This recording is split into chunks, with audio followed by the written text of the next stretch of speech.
Ladies and gentlemen, may I have your attention, please?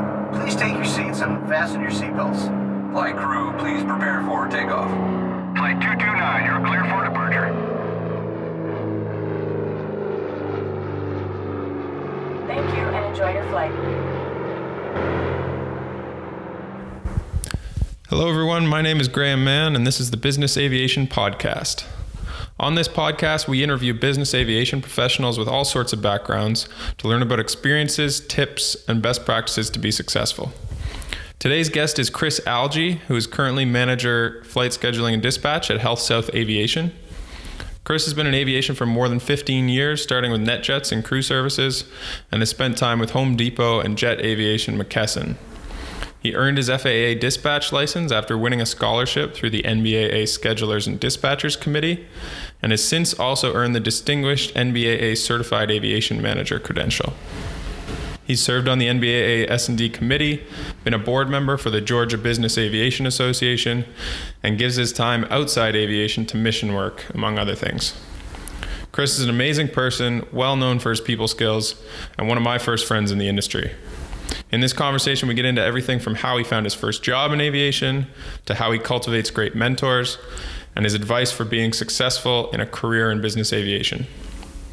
Make sure to check out the show notes for details and links from the conversation at leansystems.co/blog. Without further ado, meet Chris Algee. Thanks for being here today. Thanks for having me. So, before we get into really chatting, you're a college football fan, right? That I am. Any Southerner in the Southeast would have to pick some affiliation. And you must follow Auburn then? Is that your team? Yep. That's the team. Auburn University. Graduated from there in 2000, and it's actually been in my blood well before I went to school there. I'm a third generation family, third generation graduate of Auburn University. So it's a dynasty. It's what I call home. So you'll have to explain this to me. College football, there's a bunch of different conferences, and then there's a conference championship. Is that how it works? That is how it works. Because I looked up Auburn, and looked like they had a good year, right? They finished second. Oh, they had a pretty historic year, and then did not pull it out in the conference championship. If they had won the conference championship game, they would have beaten 3 teams in the top 5 in a month's time, which I don't think any college football team has ever done. Wow, and that is a big year. They did really well at the end of the year. So I saw they now play in the Peach Bowl. Yes, they'll So be in the Peach Bowl. That doesn't relate to the championships. Not this year, but the way the college football playoff is set up, they have 6 or 8 different bowl games, and it rotates every year. Two of those 8 bowl games become semifinal bowls. Yeah. And the winner of those semifinal games will go on to play in the conference championship game. And the Peach Bowl this year actually is just considered what the NCAA calls a New Year's Six Bowl. Right. And Auburn will be going to their second New Year's Six Bowl in a row, but they have not made it to the playoff semifinals. Okay. So Still sounds like a good year. Oh, it's still a good year. I think it's 9-3, 10-3. No, 10-3. Yeah. And 7-0 at home, right? 8-0 at home. 8-0. 8-0, yeah. Wow. And then the teams they lost to, for the exception of LSU, are all in the conference or the college football playoff. Cool. Okay. Makes a little more sense to me now. So we might as well start at Auburn. You studied there, and you did study aviation, right? I did. I was I graduated the business school with a concentration in aviation management, and really enjoyed my time there. Heavily involved in campus politics, student government. How did you pick aviation? Interfraternity council. Just from a childhood, Always fascinated with the aviation industry. I mean, deep down, I would have loved to. My dream job would have been to be an aeronautical engineer and work for NASA and work on the space program. Mm-hmm. And but my interest really gravitated towards operations and process management, which is where my key strengths are. Did that get shaped while you were at school, or you knew going in, like you were interested in aviation, you were interested in operations side of things? Yeah, it was shaped while I was in school. For the longest time in my middle school and high school days, I was pretty strong analytically in math and science. So all of my family, convinced me I was going to be an engineer. And so I was accepted in the aerospace engineering program, and the applied science is what became a little bit of a challenge to me, as well as the distraction of a social environment that college offers. So had a very good discussion with one of my aerospace professors, and we decided it was really smart for me to be more interested in the business side of aviation, and he understood where my strengths were, and he was a good mentor to me, and he introduced me to the aviation management curriculum, and the rest is history. And it was a wise choice for me. I'm not sure I'd be extremely happy working as an engineer as in the environment that I think I would have been ultimately landed in. So yeah, it's funny how those things work out sometimes. So after college, your first job was at NetJets, right? That's right. That's right. How did that come about? What was the sort of job finding experience like for you? Yeah, well, I got to my senior year of college, and the path that I took was our professors extended an invitation from the National Business Aviation Association for any seniors that wanted to attend. There's a couple hour window for free attendance at the NBAA annual convention. It was being hosted in New Orleans, and that wasn't too far of a reach for me as a student to get there. And so I felt like that was something that piqued my curiosity, not just New Orleans, but the actual convention. And I wanted to go figure out what that was all about. So I went and attended that, and it was one of the best 4 hours of my life. I was at the convention. I was introduced to three major manufacturers, was able to network quite a bit, and took my resume with me, expressed interest in starting a career in aviation management, and obviously the business aviation side, and NetJets was one of the companies, one of the recruiters I met there, and from that experience, I had a few different interviews from career fair at American Airlines. I was one of two aviation management students to actually get an interview in Dallas in the revenue management department of American Airlines. I had the similar interview with United, and there was another company that courted me. It was a charter company that was working on trying to they were doing some work that's similar to what Lean Systems is, and they were trying to do some route sharing. This was 20 years ago. The vision for route sharing between charter companies was there to try to offset costs, and I felt like that was a little early in that market, so that was too much of a risk, and that was a wise move for me because that company went out of business 2 years later. They were also in Boston, Massachusetts, which was really far from home at the time. Mm-hmm.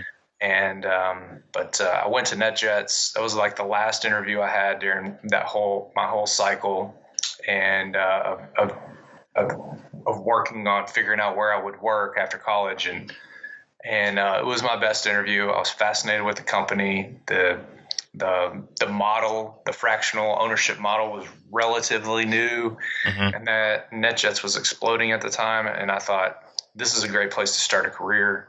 And I was right. And that's I've developed so many relationships from that company, and it still exists today. And so many of us have moved on to develop great careers because of the foundation, because NetJets provides a great foundation. Sure. So that's fascinating. So you drove down for this 4 hours of a conference in a different city, kind of by yourself, and that's ultimately what led to your first position. Well, I didn't go by myself. There was a few of us, and this was one of the best experiences I had in aviation management too. It was the first time I actually built some relationships within the department, or within the other students in my major, because I transferred into aviation management late into my college life. I didn't really know a lot of aviation management students, and one of the girls that was also going, she offered to give me a ride in her Piper Seneca. So we actually flew down. I secured us hotel rooms, and it was a group of us. We all crashed in one hotel room, and then we flew back the next day. It was a fantastic time. That's a great aviation trip all around. That's right. A lot of people still question my interest in the convention. They suspect that my interest really lied in New Orleans, but it was a little bit of both. Yeah, fair enough. So you were in crew services at NetJets. Yes. That's right? So what sort of day-to-day responsibilities did that entail, and what did you ultimately learn from your time there?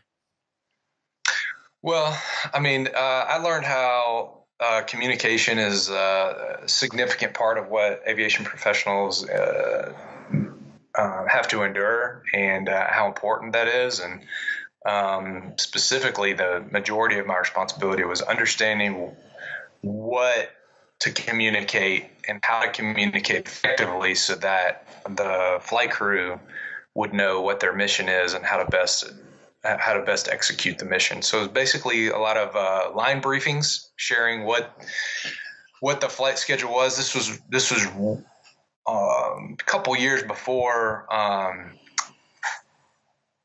flight scheduling systems were published online. So the visibility flight crew had was very, very little. It was, hey, fax me a trip sheet and tell me what I'm doing after this one flight segment, and then the next flight segment. And a lot of it was just communication internally.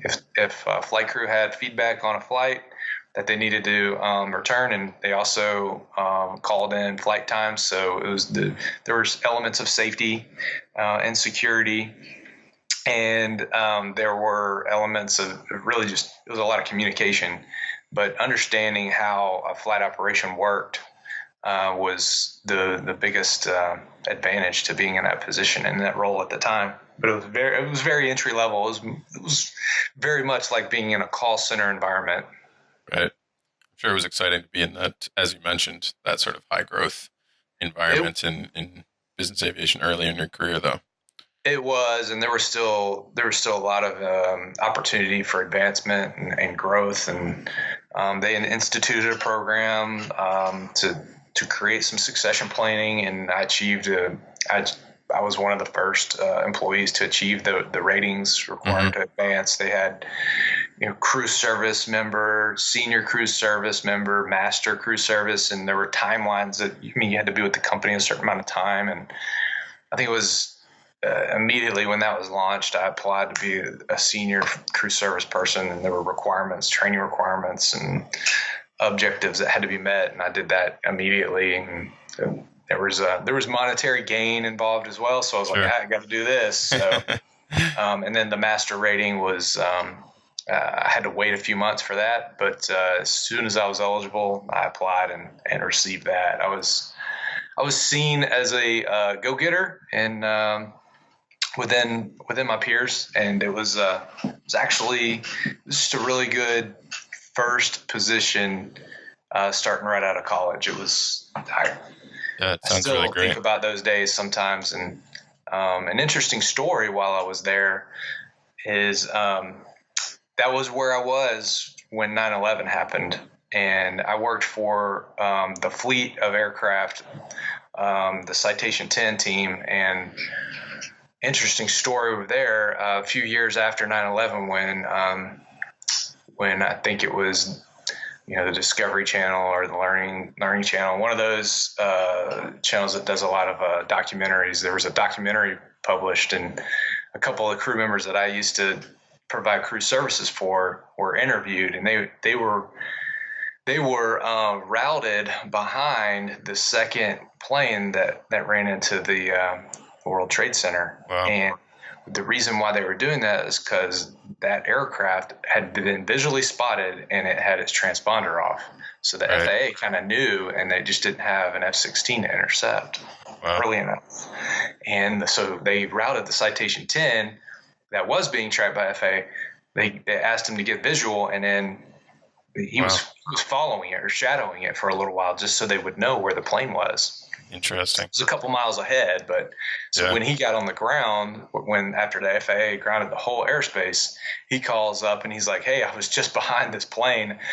This is freaking me out." And obviously it would make you very emotional because he witnessed the whole thing from the air. Yeah. And it was quite the day. And at any given time in the ops center that we worked in, there were probably 150, 200 employees. Right. And when it was really busy, you could hear the background noise and it was really loud. Yeah. But on that day, it's nothing. Right. The phones weren't ringing after probably about 2 hours after the airspace was shut down. Yeah. Phones weren't ringing, and you could hear a pin drop. We were all just watching the news coverage. It was, I'll never forget the day. Wow. It's surreal. Yeah. So after NetJets, you moved on to a different company, to Home Depot, right? I did. So what prompted that move? And then we can talk a little bit about while you were there, you got your dispatcher's license, right? I did. Well, while I was at NetJets, I was encouraged as I was seeking mentorship and some of my mentors, I just asked I want to grow and want to learn more. Crew services is great, but what would be a great next step for me? And based on my skill sets, my mentors were saying, well, you should probably get a dispatch license. And, if you worked on the dispatch team here, you could create the flight plans with the weight and balance and share that with the flight crew. It's a highly technical position and you do well with that. And I was like, all right, great. Well, let's sign me up. And they're like, well, we won't send you to school until there's a position opens up. And that, we don't know when that would happen. And at that time they had 18 to 20 full-time dispatchers. And I was hungry. I was eager. So I said, well, what else? What else can I do? And they said, well, have you thought about, paying for the school yourself? And I was like, well, I'm kind of starving. I'm out of school. I've got student loans. I can't really do that. Yeah. And my mentor said, well, have you checked out the NBAA website? They have a scholarship. And so one thing led to another. I applied for a scholarship. A couple months later, I got a call back from the NBAA scholarship subcommittee, and they had shared that I had earned a scholarship. Part of my application for that scholarship was the funds to get a dispatch license, and also asked for attendance at the time, I think it was maybe the 10th or 11th annual Schedulers and Dispatchers Conference. It was in Orlando, Florida. Mm-hmm. And I will also halfway admit that Orlando piqued my interest, moderately the same as the Schedulers and Dispatchers Conference. And so I was able to do that, and I went down there, and while I was there, I met so many people, and I, in fact, met the scheduler at the Home Depot flight department. She was actually on the Schedulers and Dispatchers Committee or had just recently applied.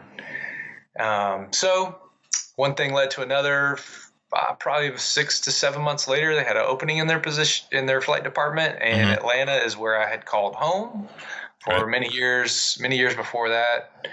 And applied, and I was extended an offer to join them as a flight scheduler. And what piqued my interest there was at NetJets, I worked on one team where I was, communicating with flight crew what their mission was and what their responsibility would be for a day. Another team would be talking to the executive assistants that were booking flights. That was the owner services team. And then there were a couple other ancillary teams that helped the operation execute a trip. So it was compartmentalized at NetJets, whereas, transitioning over to Home Depot, they had, it was everything. You wear every hat if you're the scheduler at a Part 91 corporate flight department. So that was extremely interesting to me, because I was like, well, I can build my experience that much faster. I can begin making, building flights, selecting the airports, working with flight crew, and just doing everything. So much larger scope to what your duties include. Exactly. That's interesting that, it's kind of another place where conference played a significant role in what you pursued next.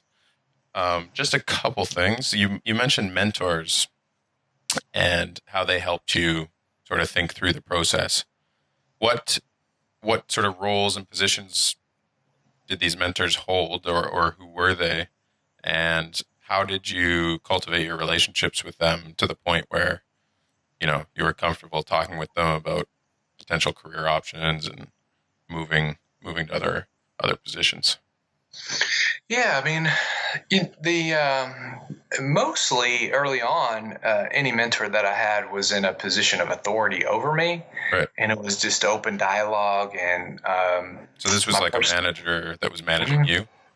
Definitely a direct supervisor or manager, and there were many of them. And I didn't just choose one to learn from. I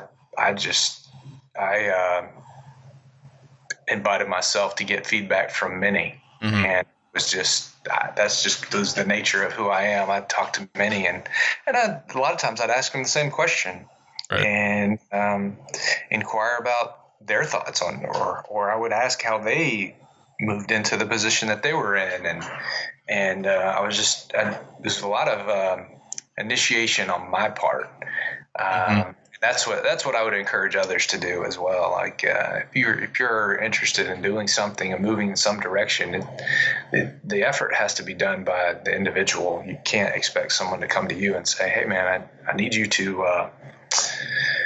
I need you to be interested in this. Like, you can't just manufacture that sometimes. I mean, sure. You can manufacture that with a task of some sort. I need you to do this, but to create passion, energy, excitement, and create a vision or, a pathway for yourself, it has to be done by yourself. Someone can't do that for you. Yeah. Two things strike me about that I think are super important. But you mentioned you sought, asked a bunch of people the same question, first of all, which I think is really important. But then pairing that with things like asking them about their story and their career path, I think is also really smart on your part, because I think a lot of the times the answers you get from people like that are dependent upon their own context and their own experiences. And it sounds like I think you get much more important, valuable information when you know both their context and you get a variety of different opinions. So that's super interesting, and I think wise on your part earlier in your career.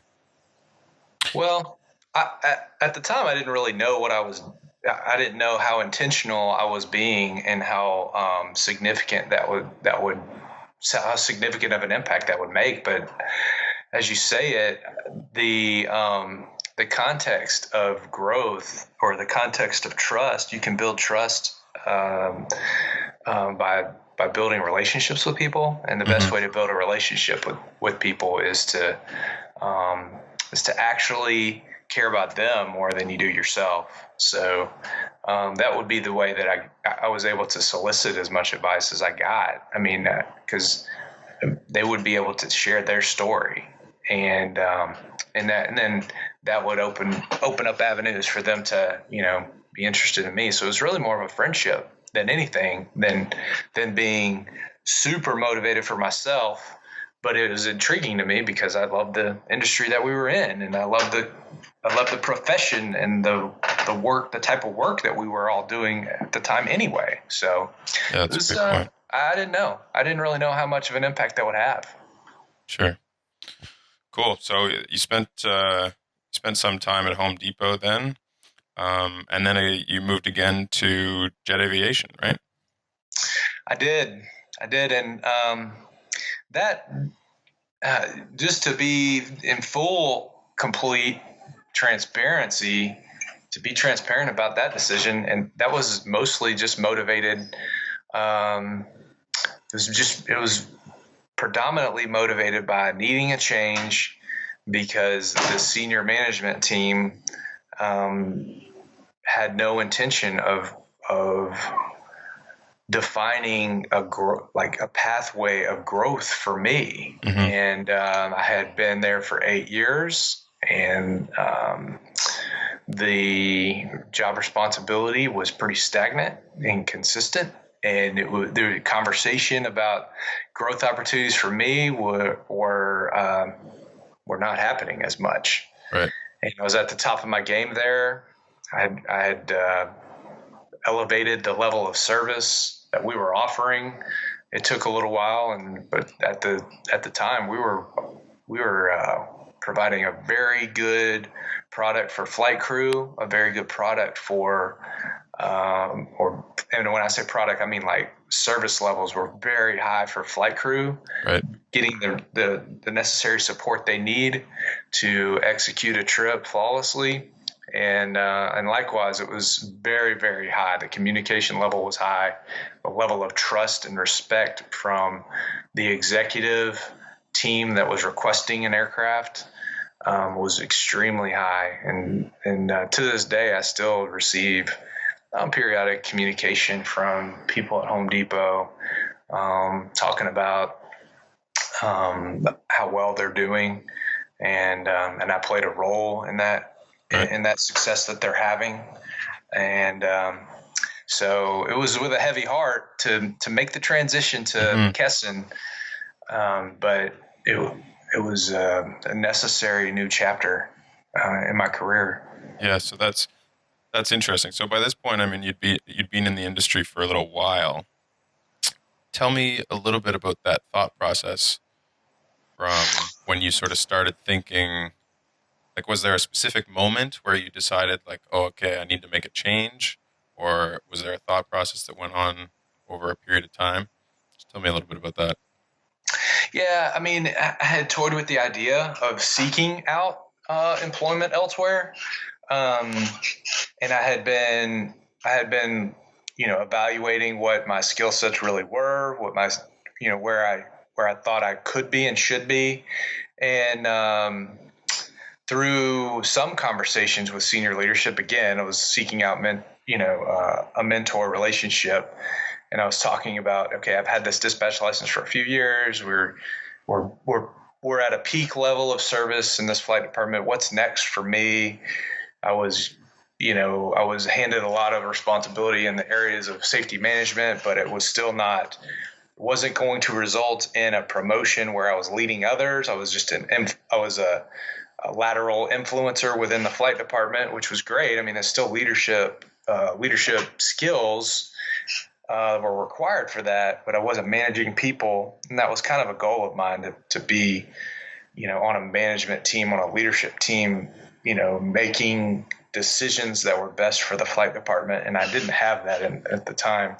So I asked for what was next. And the director, very, very hard man to work with, but I owe a lot of respect to. He taught me a lot on how to really foolproof the planning function and really create closed loop operational philosophy. And that was I owe him a lot of kudos for that. But he recommended to me that I should look into earning the Certified Aviation Manager's credentials, and there are very, very few scheduling professionals at the time that had that credential. So, so I started looking into that, and I was pursuing that heavily, and then all of a sudden, out of nowhere, a recruiter called. I wasn't actively looking for a new position, I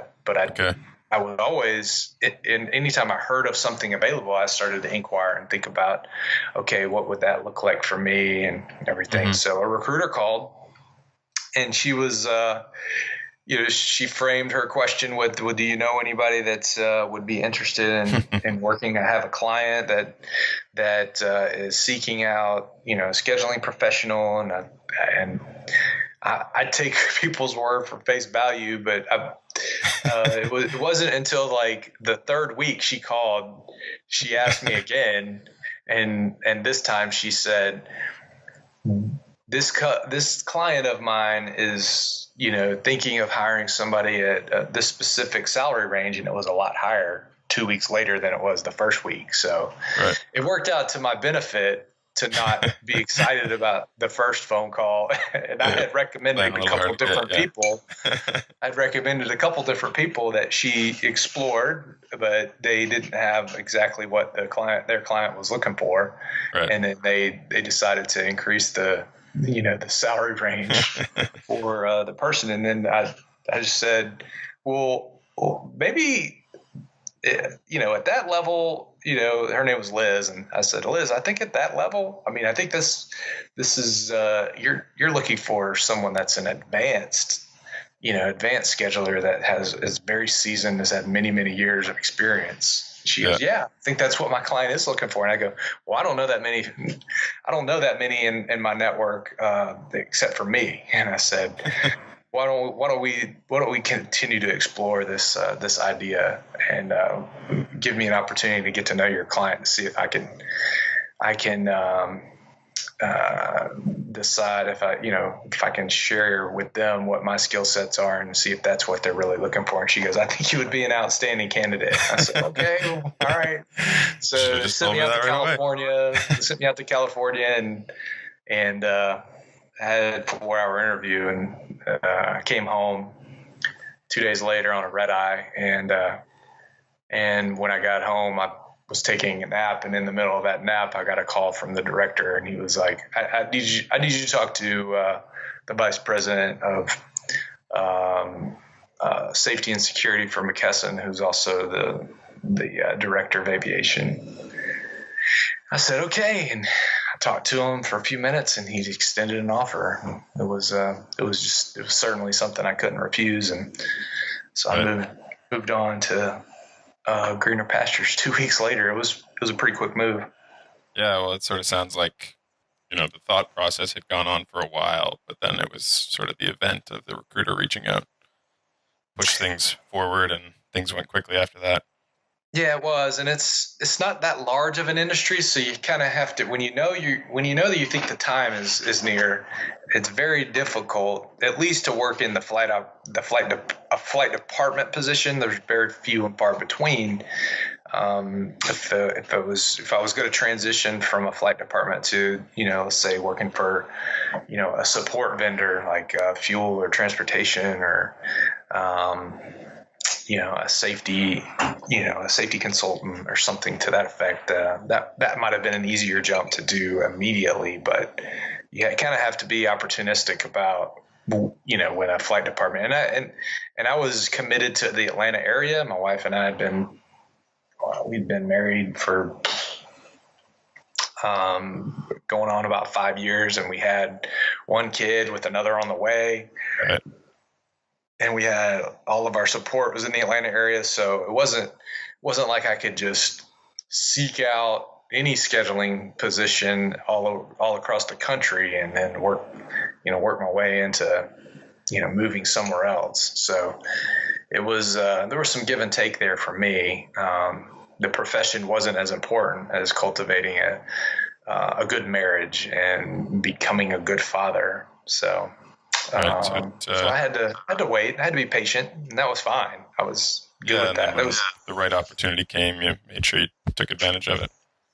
Yeah, and I mean, working at a flight department like Home Depot, it has a very, very solid reputation. And as I transitioned away from Home Depot, I've now become aware of how high of a reputation Home Depot has within the industry. Right. They're an industry leader, cutting edge, working. Everything they do, they try to be the best at what they can possibly. The best at managing, the flight operation. So, Yeah, I'm sure that helped in terms of your credentials when people came knocking. So you mentioned the CAM certification too. yes. And you were thinking about it at the end of Home Depot, but you did eventually get it just afterwards, right? I did. I mean, I had to buckle down, and I was probably with McKesson, Jet Aviation McKesson, for about a year and a half, and I secured the credential in December, about this time, 6 years ago, and it was I wasn't sure if it would really make a significant impact to back to my flight department or my or be as significant to my resume, but I mean it leads to conversations, and it allows people to understand my commitment, my enthusiasm for the industry. But for scheduling professional per se, I mean, I think the CAM the CAM credential will actually create a pathway for me to do something besides scheduling if I choose to move in a different direction, and it will be part of an educational, an educational qualification that says, okay, he is at least at this level. He's not as inexperienced as one might think. Right. So it says a little bit. It says a little bit about my education level. So did it change the way you work in your current positions, or it sounds like it's offered you. You think it'll offer you some flexibility as you move forward. Yeah, I mean, I think it's the latter part of what you said. I mean, I think there's going to be different latitudes for me and different avenues that might open up because of the credential itself. But one of my passions, one of my goals for the discipline in a flight department, for the scheduling and dispatch professional, is to always enhance and elevate their standing within a flight department. So, I mean, if you look back at the history of the scheduling and dispatch professional 20 to 25 years ago, that particular role within a flight department was the CEO's assistant that knew very little technical understanding about how an aviation operation works and how to execute that. So over time, the administrative assistant would gain so much knowledge that flight departments would absorb this particular person, and they became the scheduling professional within flight departments, especially for flight departments that became like 2 or 3 or maybe even 4 aircraft operations. The responsibilities to keep things organized and efficient became a full-time job. 25, 30 years ago, really it was a chief pilot saying, well, you need so-and-so to go where? Okay, we can do that. No problem. We'll jot this stuff down on a piece of paper and we'll keep it all straight. And here we go, and then, but managing change was a difficult thing, but administratively, an administrative assistant knew how to, set up process to do that sort of thing. But what they lacked was the technical understanding of, well, this airport's, something we can use this airport, or the weather's going to impact this airport, but not this one. And it was just a natural gravitation to it. And likewise with that came, a level of seniority or a level of importance within a flight department. And there was always, to me, as I as I've been in the industry now 20 years, and when I was in my infancy, I noticed, well, the leadership of a flight department is always making decisions based on their thoughts of what a flight department is at that time, or what the information that they were using, and they weren't really considering what the reality is. And the scheduling professional has the knowledge and I guess they're like the mission control of a flight department. So they have all the knowledge of how the operation really works, and they need to have a seat at the table of any management decision that's made. Right. And from early on in my career, I noticed that, and that it wasn't there in all flight departments. And now over 20 years, that's gravitated and changed. There's always somebody that's complimenting the chief pilot or the director of maintenance in the room with a safety manager or a director of aviation. And that compliment is the scheduling, like manager of flight scheduling or dispatcher, some kind of person that really has the heartbeat of the operation, that knows, how often, certain decisions, or what kind of decision, how that's going to impact the scheduler or impact your customer, which is the people that are getting on the plane, right, sitting in the back of the plane. So, that makes sense.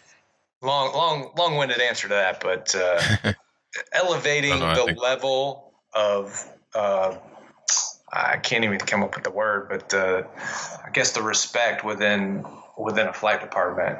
So, and making sure everyone is recognized in their role and their portion of the organization is considered, as you say.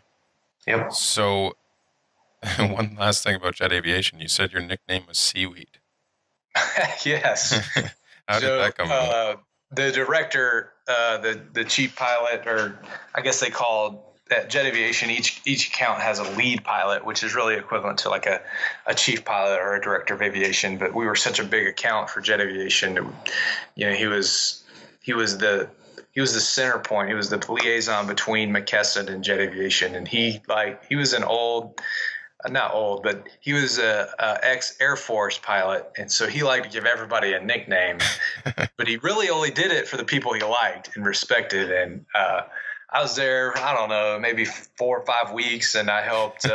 We had circumstances that required us to flip the schedule upside down like 2 or 3 times in a row, and I kept it all straight. And I actually endured a week and a half. I was like 1 month in, and I endured a week and a half by myself because there was we were a team of 3 schedulers, and the scheduling assistant, she had a death in the family at the same time that the lead, my counterpart on the West Coast, that he was on vacation. So I was managing the whole operation from a scheduling perspective by myself for an extended period of time, almost a week and a half. Quick way to learn, I guess. And so that I developed a pretty solid relationship and became very dependable. And so he said, well, it's time to give you a nickname. And I was like, what? He's like, so they thought about it, and there's this big group text that was going on, and people were coming up with these nicknames. And really what his nickname meant was like call signs, like in Top Gun, like Viper, Maverick, Goose, all that. And and then it was probably about 2.5, 3 hours of brainstorming, and he goes, I got it. We're going to call you Seaweed, C with a capital C for Chris, and weed, and seaweed is a play on my last name, Algee, because a lot of people over time have like, oh, your last name's Algee, spelled like the fungus, and all that. So that's how I got my nickname in the industry, but it was really because out of respect for the quality of service I was providing flight crew and keeping things organized. So right. It was more of recognition. It was more of recognition, and it made me feel pretty good. So yeah, it's almost like a ritual. It's sort of, once you reach a certain level of to date respect. now, when everybody's calling to be happy, they're like, "Hey, Seaweed, I haven't talked to you in a long time. How you doing, Seaweed?" And lo and behold, I was finishing up my last year on the Scheduled and Dispatchers Committee, and we actually had a Top Gun theme to that year on the committee because the Scheduling Dispatchers Conference was in San Diego, where Top Gun was filmed. Mm-hmm. And the chair and vice chair of that committee at the time, they gave everybody their goose dog tags, right? Like, Right. and so everybody on the committee got a similar nickname, and they chose CWEED as well, but they just spelled it differently. They did SEA. Okay. So it was, I guess, It's stuck at that now. time, I was like, "Well, man, I guess George, my mentor there, wasn't as smart as I thought he was, because somebody else got seaweed as well." So they weren't as smart as him to Right. use my first initial. So There you go. So you're now at HealthSouth. I am. So how have all the roles we just talked about shaped the position you're in now, or helped you in the current position?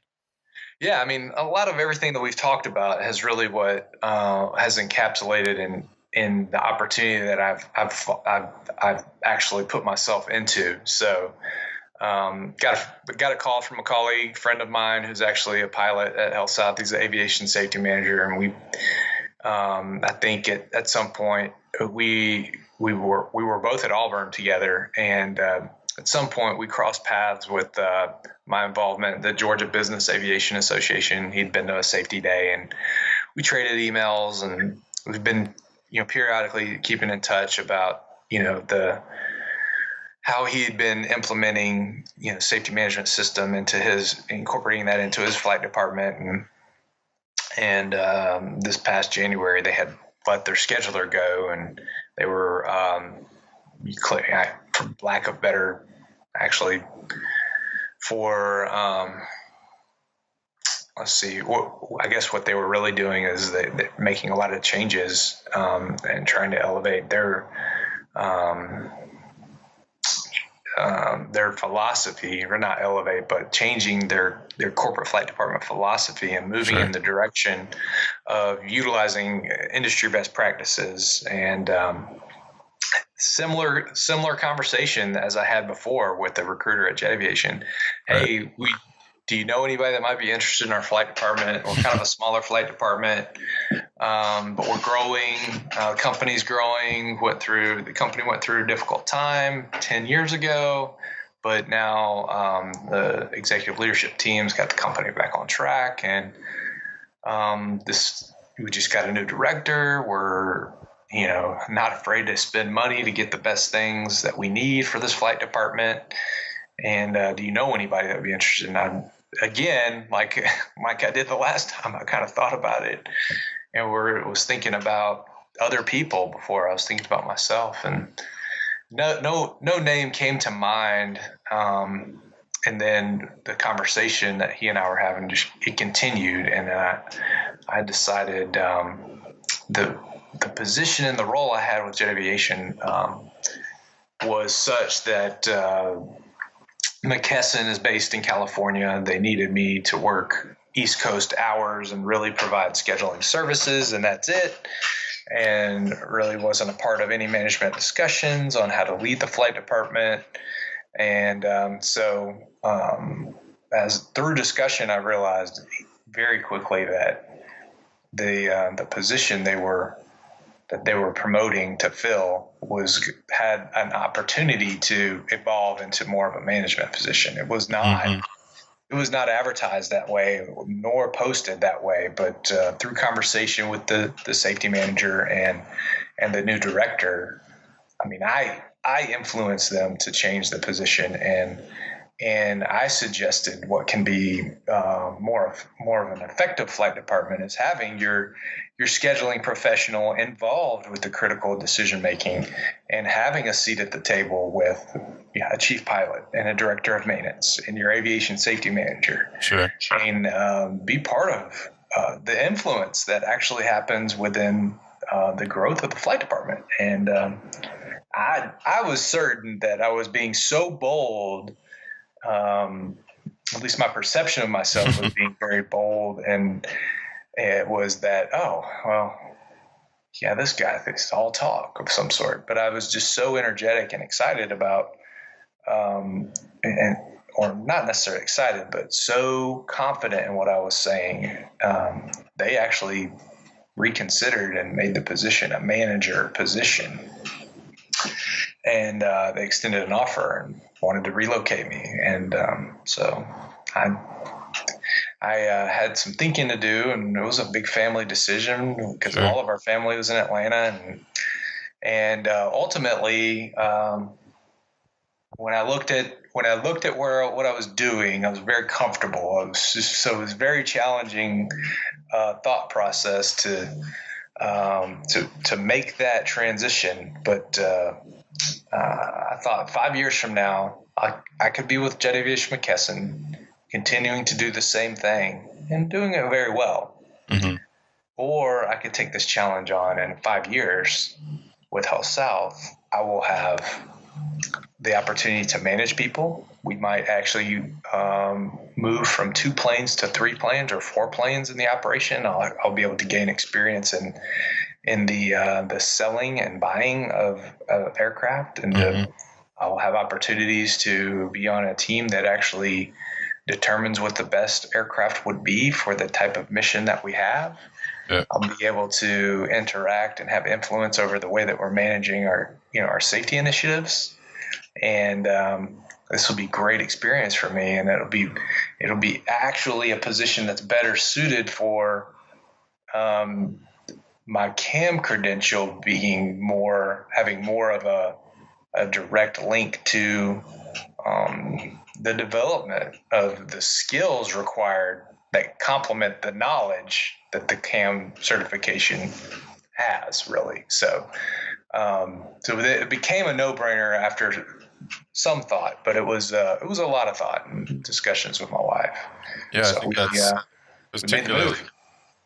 positioning the question not as what is the best decision right now necessarily, but being able to be objective to the point where if I'm looking back from 5 years ahead, I think that's a very unique way of looking at it, but I think extremely helpful often. Well, yeah, I'd have to give my wife a lot of credit for that. She, I said, man, this is just, I don't know. I got a really good position right now. What do you think? She's like, well, that's not, she was very clear, and she knew immediately, well, now is not what you need to be thinking about. Right. You need to be thinking about what is your career going to look like in 5 years, 10 years? And I said, okay, well, now that you put it that way. Mm-hmm. It's funny how that change in thought process. Yeah, I was like, oh, yeah, that's a good point. Yeah. So Changes I was wrapped context around a lot. the decision. I was wrapped around right now. She was like, well, so what about right now? Think of the future. So yeah, it's very interesting. Made a lot of sense. It's I think anyone who's listened to the conversation or spoken with you, and I've experienced it too, notices how interested you are in people and how everyone I've ever interacted with has spoken about how kind you are and how great to work with you are. And I know you yourself have said how much people and community and the teams you work on matter to you. Why do you think that is? Well, people, I mean, you can't accomplish anything without the help of others. I mean, you can multiply the work accomplished if you bring an army with you. Like you can do so much more when you have a team. I'm trying to think of some cliches, but I can't think of too much. But is that something you've consciously cultivated over your career, or you find it comes naturally? Absolutely. I mean, it's been very intentional on my part to develop relationships with people, to have opportunities to talk about, where it's really motivated by my faith, faith in God, that the God that created us has given us an opportunity to help others make decisions. Mm-hmm. And I feel like I was built to do this kind of work in aviation. And so I've considered leaving aviation to work with others in a ministry type field, but I more so feel like there's people in aviation that need aviation people to understand what it is that we're doing, but then we can also work together to have fulfillment in our lives. Like sometimes the career path that we have and the work that we do feels like a thankless job. Mm-hmm. But there's a way that we can do the work and have an attitude of get to, like, there's a lot of people in this world that wouldn't have the opportunity that we have to work in this industry. So having good, solid relationships with people allow us to have the get to attitude. Mm-hmm. And I feel very, very passionate about cultivating those kinds of relationships so that if someone ever needs to say, or feels the need to say, well, what is it with you? Why are you so positive? Why, how does this position, how does this career create fulfillment for you? And the truth is that aviation doesn't create the fulfillment. It's the attitude that I have based on the foundation of faith that I have, that Mm-hmm. all things work for the good of others. And if people aren't around, then it doesn't matter, right? So, I think that's a great point. And I mean, I think it's clear that you take a lot of joy and fulfillment, I guess, from working with other people and making that a great experience. Yeah, and relationships happen best in the context of community, Mm-hmm. and community matters to me. I think we all need to be able to come together in a community and be united in whatever it is that our belief system is. And my belief system actually happens to be rooted in Christian faith, but that is really just defined by the acceptance of others, and like people that aren't necessarily following the Christian philosophy, the Christian, the doctrine of Christian faith very well. They may not understand Christianity, but the Christianity is really just rooted in the acceptance of others, Right. and that you can't be perfect, and you can't do anything to win over your salvation, and you can't do anything to lose your salvation, but only through acceptance of the one that came before us. Sure. And the one that died on the cross. When you kind of isolate that message, and it just makes life become a whole lot easier. And I want to be around and be able to offer that to other people when they come calling and say, Chris, we've been friends for a long time, and I know you're somebody I can talk to, and I need to talk to you about something, and I don't understand why life is the way it is. And that's really where, my passion resides in aviation, is and wanting to be with other people, around other people is so that we don't have to talk about aviation, even though that's our common ground, right? Mm-hmm. But people understanding life is really why I like to be around people. Right. So. And you've done some work outside of aviation, sort of related to community and so on, right? You've done some work with Heart for International Mission. I have. There was a group of us at Bindings Church, and even before that, my wife and I, we helped the lead pastor for Bindings Church launch his church. We're heavily invested in a small groups philosophy, and it's really like a Bible study, but a Bible study in which we talk authentically about our life, whether it has biblical meaning, biblical truth applied to it or not. And we've built real meaningful relationships through small groups, and we've led those groups, and through some of that work, I've got some of my closest friends, and we shortly after being at Vinings Church for a few years, was invited to join and really led to give of my time and energy a whole lot more than at a higher level than I ever had before.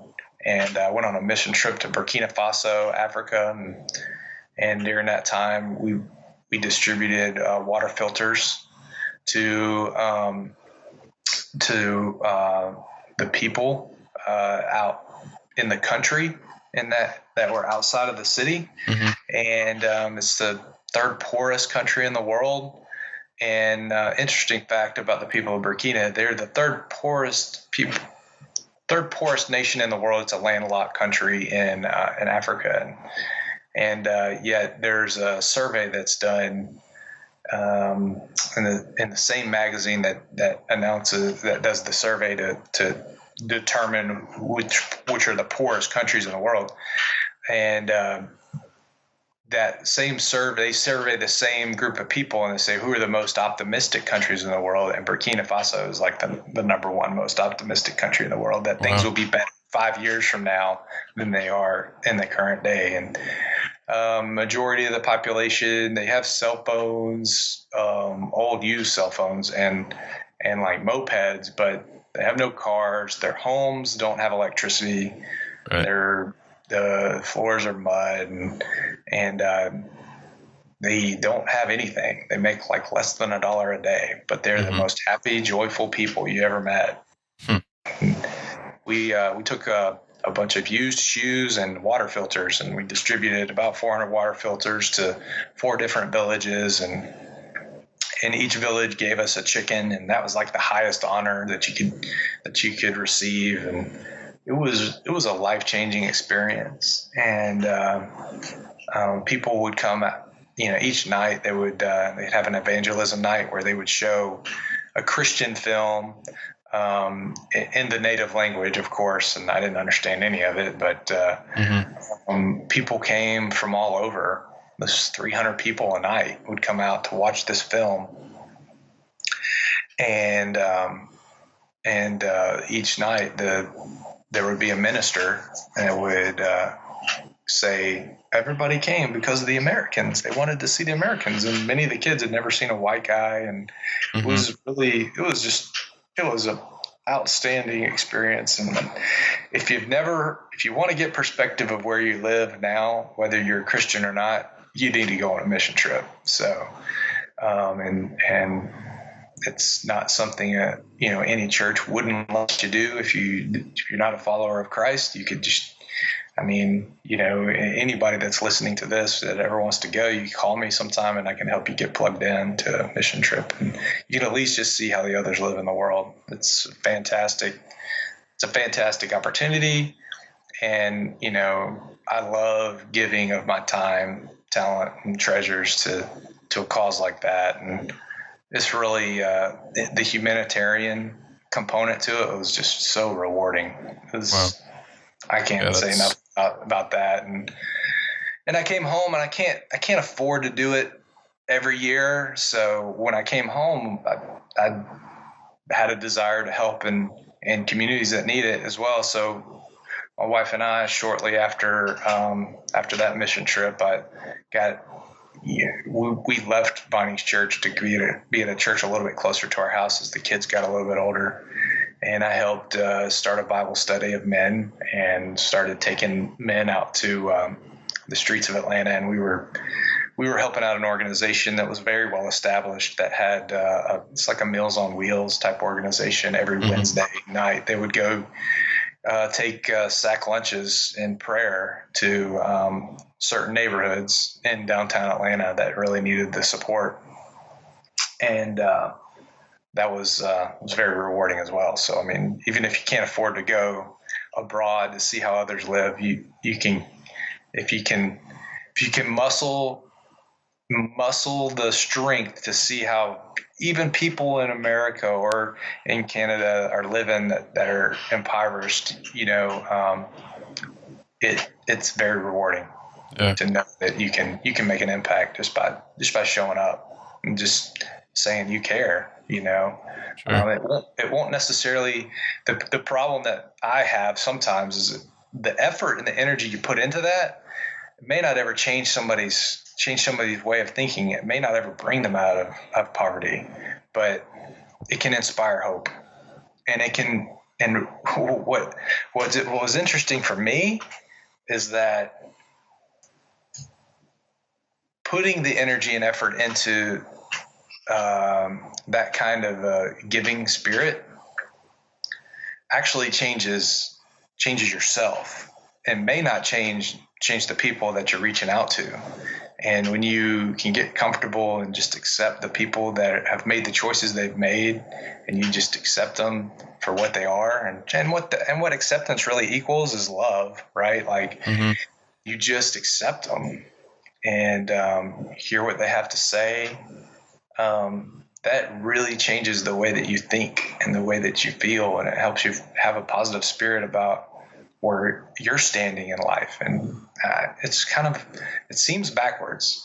And times you fight feelings of being guilty, but ultimately you're the one that becomes blessed, right. And you feel fortunate about the choices you've made. And it serves as a reminder of, you think you have a bad day. It is not close to as bad of a day as some others are experiencing. So, but you get to, it's developing relationships all over again. It's just a different category, different class. And you think you got problems? Yeah, talk to somebody that doesn't know when they're going to get their next meal. So I think it's very rewarding.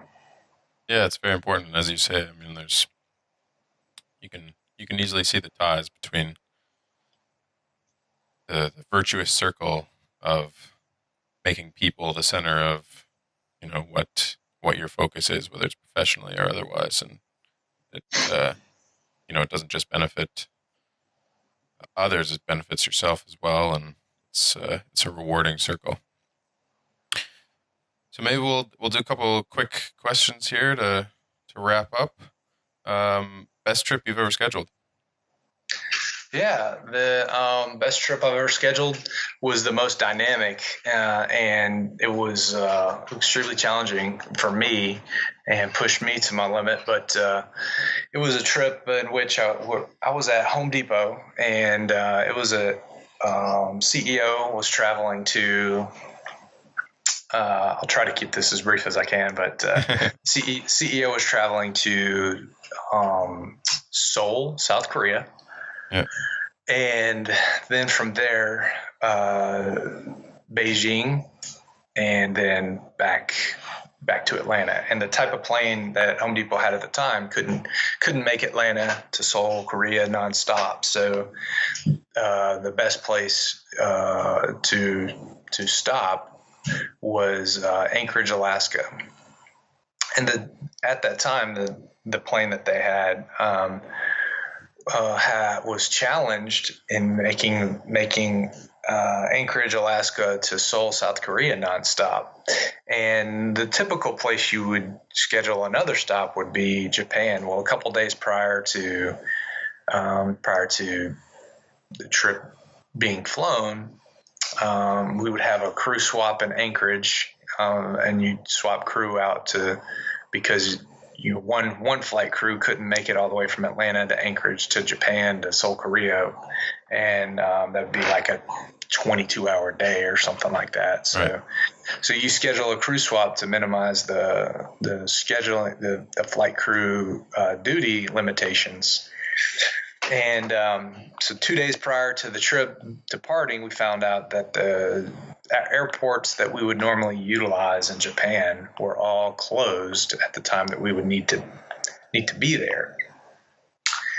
And there were runway closures that normally didn't happen, and I can't remember the exact reasoning why. But so we put in a plan B. A lot of operators use a country in Russia or a territory in Russia called Petropavlovsk, and it was a land.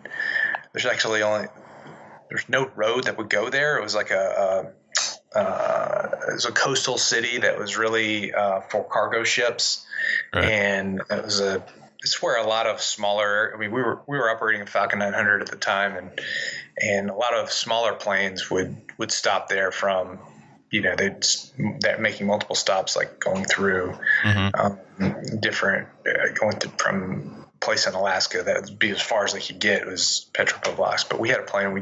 We were trying to avoid it, and because of the nature of, if you had an aircraft mechanical there, it wouldn't be a very good place. So I came up with the idea of making a short stop, only flying an hour from Anchorage to do the stop in Cold Bay, Alaska, and then we would then fly from Cold Bay, Alaska to Seoul, Korea. And there was one person in Cold Bay, Alaska that was available, and he was actually not going to be available at that time. But I said, we'll bring you some groceries, man. He goes, that's awesome. My cargo ship didn't make it last month, so I don't have any fresh food or fruit. And I'm like, wow, okay, cool. Well, we're going to do this. We got some catering. We'll bring you there. So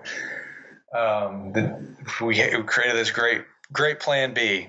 Well, through that, we created a plan C just in case, because, the plan B was dependent upon winds not being too strong. Well, about 8 hours before departure, the crew calls me and says, oh, by the way, we're not going to be able to make Cold Bay, Seoul, Korea nonstop.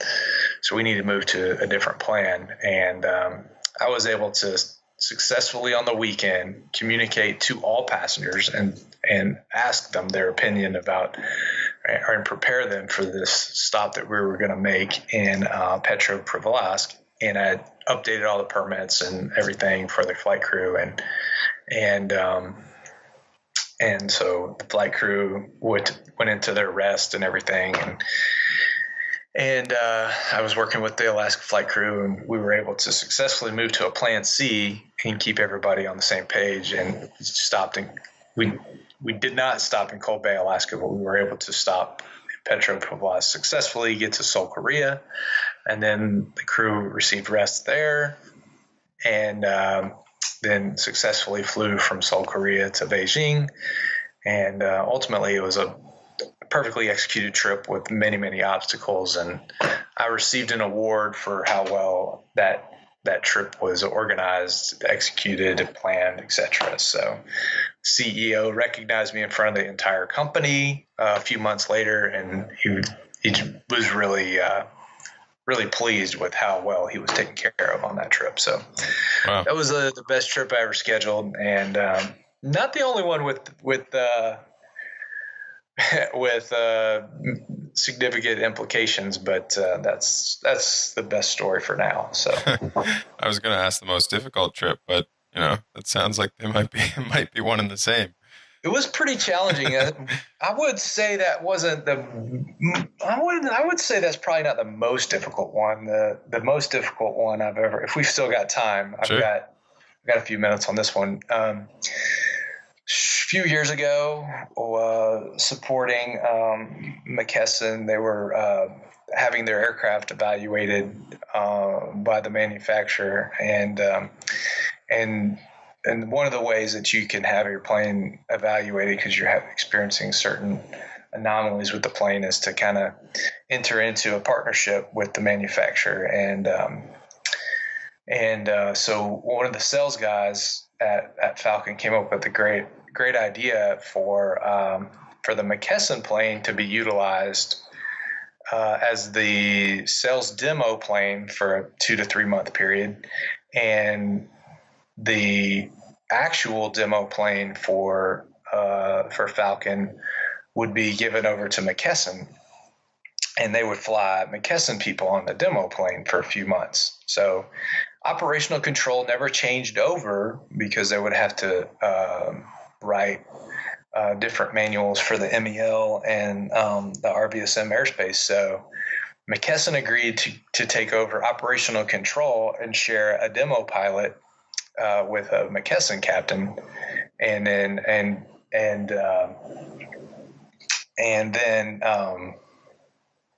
Falcon would have operational control over the McKesson aircraft, with the demo pilot being the PIC with one of McKesson as a co-pilot.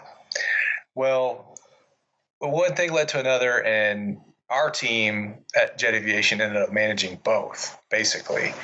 The PIC for the Falcon demo team would ultimately have operational authority, but we were doing all the administrative planning for that particular plane because we knew the passengers and we knew the itinerary for that particular, trip. And then we were managing and controlling the planning function through the work with the sales team at Falcon. So lo and behold, this actually happened to occur during the summer of the World Cup in Brazil. And one of the sales reps guaranteed a flight out of Brazil back to New York in a Falcon 7X. And I had to plan that flight. And then we had about 4 days notice. And if you know anything about trying to coordinate a trip during World Cup, you have to get permits and approvals, and you do that months in advance. Well, just through some industry contacts and everything, we were able to successfully coordinate that flight, but not with any less drama. There was a contract flight attendant on that flight, and she actually once they got to Brazil, she kind of disappeared and went to go have fun. She spoke Spanish. She was Colombian, and I think the Colombians were playing a soccer game during that time or something. And she was out in the streets partying, and nobody could get in touch with her. And Brazil's not the safest place to be alone. And she had friends there, so we lost touch with her for like 10 hours, and it was probably about 8 hours before the flight back, and she finally surfaced, and everybody's like, well, where have you been? And she didn't see anything wrong with it. Culturally, she was just like, what? I'm fine. No big deal. Yeah. And that's just not how we rolled. And so it was just tough. It was a tough 4 days, but very rewarding because it went home successfully, and we did everything we were supposed to do operationally, and we were professional in our demeanor and our approach with Falcon. But it was quite the adventure. Yeah, it's funny how sometimes those complicated, more challenging ones are the ones that you remember most, and often end up being the most rewarding when they go well. Yeah, this is true. Yep. So just in closing, any final advice for those who want to be successful in the aviation world, young or otherwise? Oh, well, I mean, I'm not sure I'm the authority for that, but I mean, if you've endured listening to this recording for the hour or so that we've been on, you probably kind of mined out some principles there that I follow, and that's people matter. And if you can have enough, it's just a people matter. And if you take the time to understand someone else and not make an assumption about who they are as a person, let them tell you what they're all about, you'll probably learn more from somebody else than if you just make an assumption. So, and that can create a significant amount of value and help shape and build a career that's worth fighting for. Awesome. I think that's a fantastic way to end. Thanks so much for being on, Chris. No problem. Happy to do it. Hello, everyone. Thank you so much for listening. I hope you enjoyed this conversation. Just a reminder, you can find show notes, links to everything we talked about, and more at leansystems.co/blog. And I would encourage you to sign up for our email list to make sure you get notified about new blog posts and podcasts. See you next time.